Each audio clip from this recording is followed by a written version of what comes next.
Welcome to the Rise Up For You podcast, where thought leaders, entrepreneurs, and executives from around the world share their practical tips, strategies, and stories to help you unleash your potential and achieve your goals.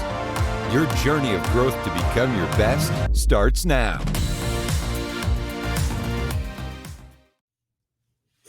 Hi, everyone. Welcome back to the Rise Up For You podcast. This is your host, Netalina Nasruddin. It is such an honor to be here and to have another amazing guest that's going to join us today and talk with us a little bit about money management, real estate, all things that are critically important, especially right now in today's economy. Lisa, thank you so much for joining us. Welcome to the Rise Up For You podcast, my friend. Thank you. I'm so glad to be here. Thank you so much. So we always like to start off the episode. I can brag about you. I could talk a ton, but I want to hear in your own words. Tell us a little bit about yourself, what you're up to, and some of the cool things you've done thus far. Yeah. So I'm in real estate currently. I run a team of about 900 realtors globally with eXp Realty. And we closed in excess of $1 billion in 2020. And I've got some big movers and shakers on my team, people that, you guys probably know who they are. Tarek El Moussa from HGTV and Elena Cardone of 10X fame. Ari Lyondike, The Bachelor, Sharon Lechter, who is the co-author of Rich Dad, Poor Dad. So, we're people that are really committed to helping our clients and just helping everybody in the universe build generational wealth through real estate. Yeah. So let's talk about that, because I think that people hear it a lot, but I would say, and maybe you can correct me because you're the expert, that most individuals still really don't understand how to build generational wealth through real estate, right? Yeah, I mean, I'm an entrepreneur myself. I'll be honest and say I'm just getting into the game, like in the last year. And right. I'm like a chicken I'm like, oh my gosh, this is amazing. Like, how did I? So let's talk a little bit. Let's dive a little bit more into this. The bottom line is it's all about cash flow, right? Like, you want assets that are working for you in your sleep. Otherwise, you're working for your money, right? Like, so example, when I go sell a piece of real estate, I'm having to work for that transaction, right? Yes. You got to get the clients, sell them, close them, all of that, right? So I've worked for that money. When I buy a piece of income producing property, like, let's say, I'll just take it like one of my properties. I have a 40 unit apartment complex. I make money in my sleep. Every month it pays me. I have a management company. I made a one-time investment. I bought it, right? I had to go do the work to find the property, to buy the property, to have it inspected. But then after that, I've got a property manager and I just get a check every single month, right? Month in, month out. So now that work, that investment now produces a cash flow property. The beautiful thing is that property is also working in my sleep by appreciating. So most properties, I'm in Texas, most properties here appreciate anywhere from, our market's good, it's still good, anywhere from 10 to 20% a year. So not only am I getting cash flow, money while I sleep, but my property is going up in value every single year. And basically, I'm not having to do much for all of that. So God, there's so many questions that I can ask. Where does an individual start? Do you recommend that they're buying properties that can, like a quadruplex, for example, or a duplex? Or do you recommend that they start with like a single family home? Like, where does an individual start? How much money do they need to start with? I'm sure you often hear like, well, I don't have enough in my savings. Like, debunk some of these things for us. Sure. So I would say you start as big as you can. Some people can only start with one door. I like to buy as many doors as I can afford. So that might be one door, that might be 2 doors, which is a duplex, 3 doors, a triplex, 4plex. It might be 10 doors. It might be 300 doors. Now you get into 300 doors, you're getting into about $30 million. Sure. Yeah. But that's what banks are for. That's what leverage is for. Where do you get the money? If you don't have the money in your savings account, you go to family and friends. You say, hey, do you want to do a deal? Do you want to come in and invest on this income producing property with me? The money, the cash on cash return is much higher typically than what we earn in the bank, which is about 4% right now. And 4% is high. Like, when interest rates are low and the economy is good, you're not earning anything in your savings account. So, so it's not hard to beat inflation, and it's not hard to beat the cash on cash return with these properties. Number 2, You might have an old 401k, like what I call an orphaned 401k, especially Yeah. if you're younger. Like my kids, they're 30 and 30. Let's see, they're 32 and 34. They're both in the tech industry. They both had 6 jobs each. Makes me crazy. I'm like, why do you switch jobs every 2 years? They're like, because they keep coming after us, and that's what they do. So they've got all these orphaned 401ks. Well, you can take those orphaned 401ks, you can convert them into self-directed IRAs, and you can take that money and directly invest it in real estate Now, without paying taxes on it. Now, what does the market look like right now? I'm in Vegas because I think this is like a booming area. I just moved from California to Vegas to like invest and to grow here. Texas, Florida. Is it too late? Can people still get in the game? And where would you say are some hot spots throughout the US in particular? Yeah. So it's never too late to get in the game. Assets are on sale. Asset is your property. So they're on sale right now, because there has been a post-pandemic correction. So, property prices are down, probably 8% across the country. Nothing wrong with that because they were inflated. They were inflated, especially in Texas and some of the states that people were fleeing to during the pandemic. So we had this crazy insurgence of people coming, especially from California, New York, some of the states that were on heavy lockdowns. So they were coming here and they were buying properties. So you had all of this demand and not enough supply. So when you got demand, high demand, low supply, it jacks the price up. Yeah. And so now people have kind of woke up. There were people from New York moving to Wyoming. They're like, I'm going to buy a ranch. I'm not going to live on Fifth Avenue anymore and be locked in my apartment. So I'm going to go buy a ranch in Wyoming. Right. Yeah. And now these people are like, have these ranches in Wyoming and they're like, I don't want to live in Wyoming. I'm going back to New York. Yeah. So it's crazy. Like, so all these little pocket markets that were, I think, not Utah, Idaho. Yeah.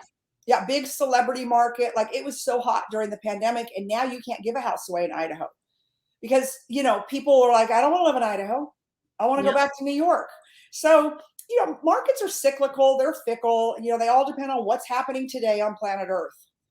But hot markets are always red states, just because of taxation and things like that. So Texas is always good. Florida is always good. Texas and Florida are your 2 best markets in the country. And then other markets are kind of cyclical. Yeah. What would you say is important for people to look for when they're getting in the game? Like I said, I've been in the game maybe like a year. And for example, I just looked at a property that I was going to pick up and it's in a high rise here in Vegas. But when I looked at the numbers and I said, okay, what's the revenue that the past owners brought in? They were losing money. And I'm like, no way, this is not a good buy at all. Do not touch a high rise. Do not touch. If you're looking now, I'm not saying if you want to live in it, that's a different conversation. But for investment, you don't do condos because of their association fees. You don't do high rises. You don't do anything like that. Anything, and especially after we learned what can happen during a lockdown. And who's to say we don't have another one coming at some point, right? Like you get stuck in these buildings. And so it makes it very, very hard to resell these properties now. The high-rise market just got obliterated after the pandemic. Yeah. And it's interesting, like you said, with the association fees. There's some that outwardly look really amazing. And then you scroll down to that HOA and it's like $2,000 a month. And you're like, get out of here. Like, but again, it's not bad if you're going to live there because you're going to enjoy the amenities. But you don't want to pay to let somebody else enjoy the amenities, right? Yeah. Properties like that will never cash flow. Yeah, that's a great point. So I know we jumped into, more the technical side of real estate and that kind of thing. How did you get into this? Like what got you into this industry or even awoke you to it? Like I said, it really wasn't something that I was aware of. I'm an entrepreneur. I run my own company. And then I learned about this through different entrepreneur conferences. I've been to like Grant Cardone's conferences and stuff. And I'm like, whoa, what is this industry? But I'm curious how you got into it. Yeah. I own a mortgage company. I have for about 25 years. I started it. So that's how I kind of put my foot into real estate. I ran it for about 12 years. Then I had the opportunity to relaunch the Fiat Alfa Romeo brand to America as the first franchise dealer in the country. So I did it. And so I did that until 2016, sold my dealership. We were #1 in the world in sales, literally. Sold my dealership in 2016, wrote a couple books, did a television show in Canada called Car Sharks, went on speaking tours, spoke all around the country, and then the pandemic hit. And so I got pulled off of a stage, I'll never forget, on March 20th of 2020. And I was in Chicago speaking in the meeting. I was the closing keynote speaker, and the meeting planner came up to me afterwards and she's like, we're going to get you out of here tonight. I'm like, no, I'm spending the night tonight. I've got a meeting with the executives in the morning. And she's like, no, Chicago's going on quarantine tomorrow morning. If you don't fly out tonight, you won't get home. And I was like, oh my God. And so of course I fly. So people are masked in Chicago O'Hare Airport. And I fly back into Texas. And it was like people, I was the only one without a mask on there. People in Texas were just like, life is normal, right? It took us about 30 days to catch up to all of that. So, yeah. So I thought, well, what am I going to do? My agent called, you're canceled, you're canceled, you're canceled. And I was like, So the only thing I've never done, and I just did not want to get locked in my house, was real estate. I had a real estate license because I'm an investor, but I had never been active with it. So my agent introduced me to Tarek El Moussa from HGTV, the show Flip or Flop. Yep. And he also manages Tarek's speaking career. And so Tarek and I met, and he said, I want to build the largest team in the country, and I need you. And let's do this. And I'm like, okay. So then I immediately called my good friend Grant Cardone and told him about it. And through a lot of negotiation and a lot of negotiation, we brought Elena Cardone on. And so we've been doing this for, over 3 years. July 1st for me was 3 years. Wow. Good for you. Yeah. So let me ask you a different question now. Sure. You're doing it. Okay. So there's a lot of individuals out there that would listen to everything that you just said and say how the heck did you make that happen? What would you say? And I'm a huge fan of potential. I think anybody can do anything. Everything's figure outable if they just do it, take action, right? Instead of hesitating. Just take action. So, what would you say for you are some of the characteristics? Now I'm talking to all the professionals, the entrepreneurs out there that are just trying to climb and get there. What would you say are some of the things that are listen, if you want to live an extraordinary life as a successful individual, period, not just in your career, but in general, these are the things you need to double down on in yourself and in your life? Yeah. You need to double down on investing in yourself. Number one, you need to, I spend a lot of money every year. I have my gurus, my people that I follow, and I make sure that I'm in the room with them, and I'm at, GrowthCon and, and all of those things, the people that I follow. I don't follow everybody. So I've got very definite opinions about different gurus. So that's number one, you invest in yourself. Number two, you do the work. The one thing that I spoke at 10X Ladies last week, and I followed Megyn Kelly, and but I was speaking on the fact of a lioness, not a lamb. And how do you rise up in a lioness? Because we live in a world that's tough. We live in a world that's competitive. We live in a world where people are really, they're negative right now.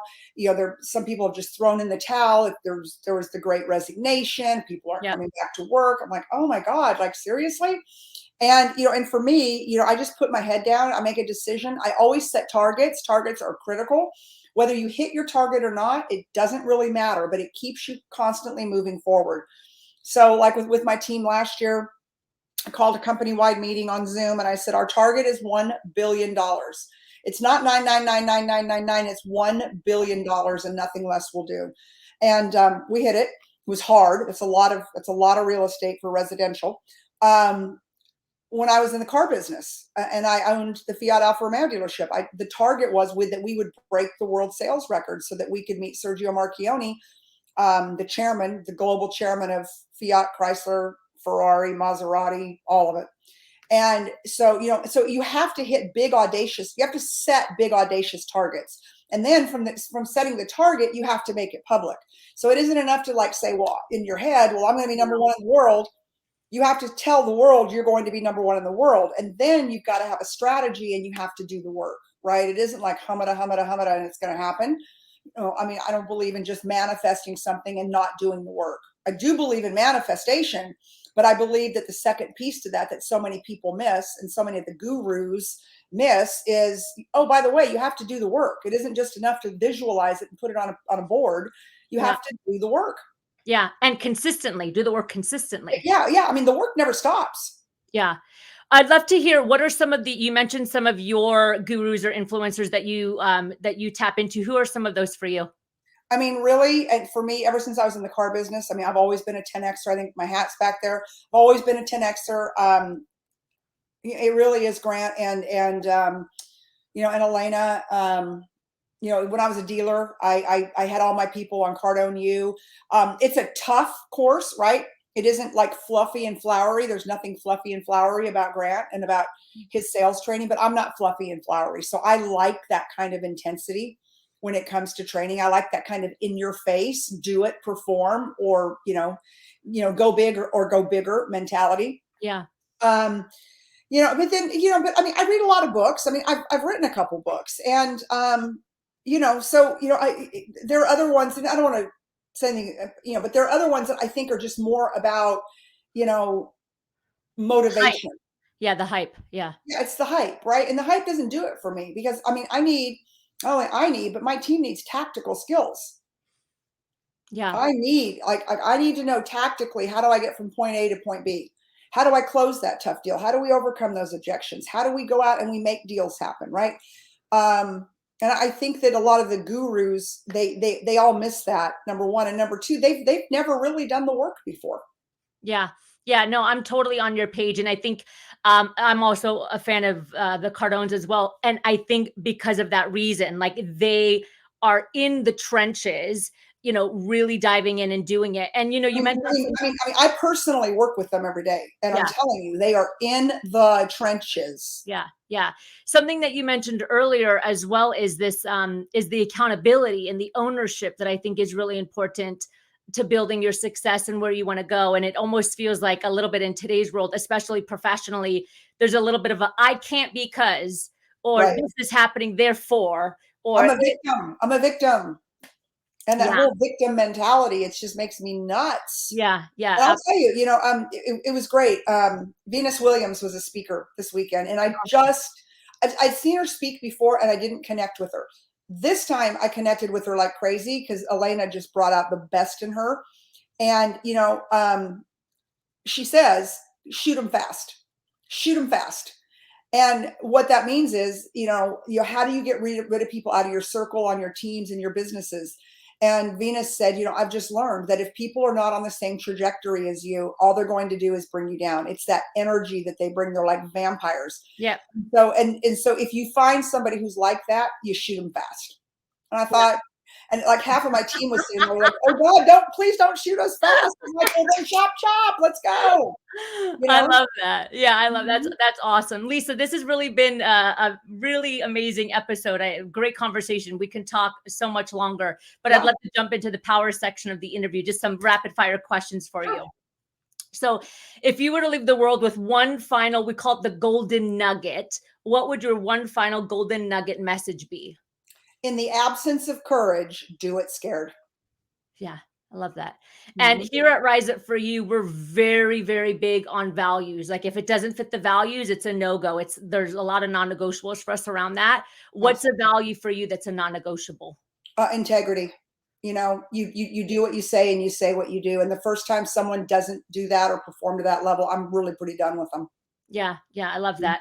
And I have one more question for you. But before I ask, where can we learn more about you, or can we find you, social media, anything at all? Yeah, I think probably the best way to learn about me is just meetlisacopeland.com. Okay. And then Instagram, real_Lisa Copeland. Okay, fantastic. We'll make sure we put that in the show notes. Sure. And finally, as you know, we are the company Rise Up For You, or the podcast Rise Up For You. What comes to mind for you specifically when you hear that phrase? Rise up for you. Yeah. To rise up and take and own your power, right? Yeah. Because you have to rise up. What I really speak on a lot out is lioness, not a lamb. And it's about the lioness in the jungle rising up. And so I love the name of the show. I love what you're doing. But because if you don't rise up for you, nobody else will. Yeah, 100%. I love that answer. Lisa, thank you so much for joining us. It has been awesome to have you here. It's a pleasure to meet you. Hopefully I'll meet you one day in person. And thank you, everyone, for joining the Rise Up For You podcast. Again, every week we are bringing you amazing executives, thought leaders, entrepreneurs from around the world to help enhance your potential within yourself and within your team. Thank you, everyone. We'll see you next time. Imagine a life where you can have it all. A booming career, fantastic love life, great health and success, and overall achievement and happiness. Imagine pushing your potential to your absolute best and every day living a life that you are proud of. Well, if this sounds like something that you're yearning for, then the Rise Up For You Growth membership is perfect for you. My team and I believe in supporting you and helping you get to the next level because we know that you can do and have what it takes to be your best. When you join our membership, you get access to live trainings every single month with myself and our team. You get free coaching, you get a number of on-demand resources to help level up your success that you can use in the comfort of your own home, and you get access to our global membership around the world full of like-minded professionals that are looking to be their best. Your time is now to push your potential and live the life that you want to live. So if you're ready to take the next step in your life and in your career, join the Rise Up For You Growth membership. Click below and we'll see you there.